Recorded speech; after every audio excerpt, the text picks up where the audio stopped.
क्या आपने कभी ऐसी जगह के बारे में सुना है जहाँ हवा भी सामान्य नहीं लगती, जहाँ पेड़ खड़े तो होते हैं लेकिन जैसे जीवित नहीं लगते, और सबसे अजीब बात, आप वहाँ अकेले होते हैं फिर भी बार बार पीछे मुड़कर देखने का मन करता है।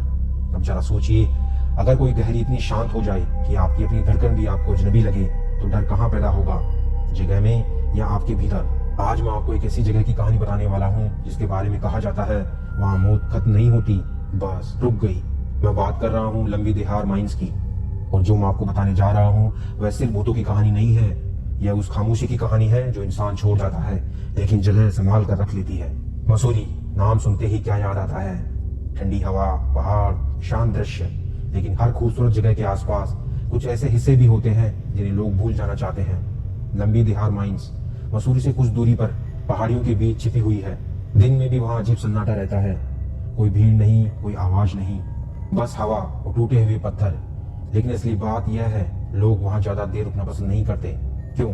यहीं से सवाल शुरू होता है। कभी यह जगह जीवित थी, यहाँ चूना पत्थर की खदानें चलती थी, मजदूर काम करते थे, हथौड़ों की आवाज गूंजती थी, जीवन चलता था।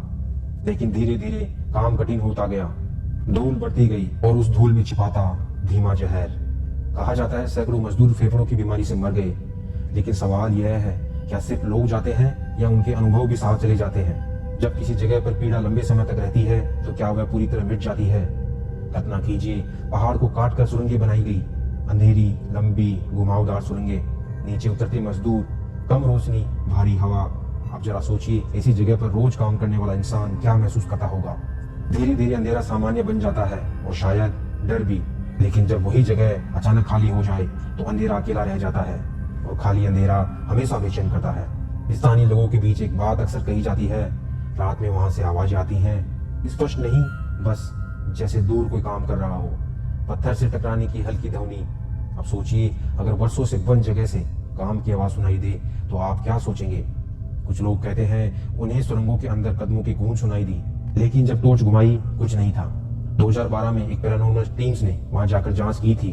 उनके उपकरणों ने रात के ठीक 3 बजे वहां का तापमान एकदम से गिरता हुआ रिकॉर्ड किया। और सबसे डरावना हिस्सा तो उनकी वो ऑडियो रिकॉर्डिंग थी जिसमें हमें बाहर निकालो ऐसी आवाजें कैद हुई। और उस टीम का एक सदस्य जिसका नाम राहुल था, वो वहां से इतना बदहवास लौटा कि कभी सामान्य नहीं हो पाया, और बाद में उसने आत्महत्या कर ली। और वो एक सफेद साड़ी वाली महिला की कहानी भी तो है जो शायद किसी फंसे हुए मजदूर की पत्नी है और आज भी उसका इंतजार कर रही है। लोग आज भी उसे देखने का दावा करते हैं। डर हमेशा दिखाई देने वाली चीज से नहीं आता, कभी कभी वह अनुपस्थिति से भी आता है।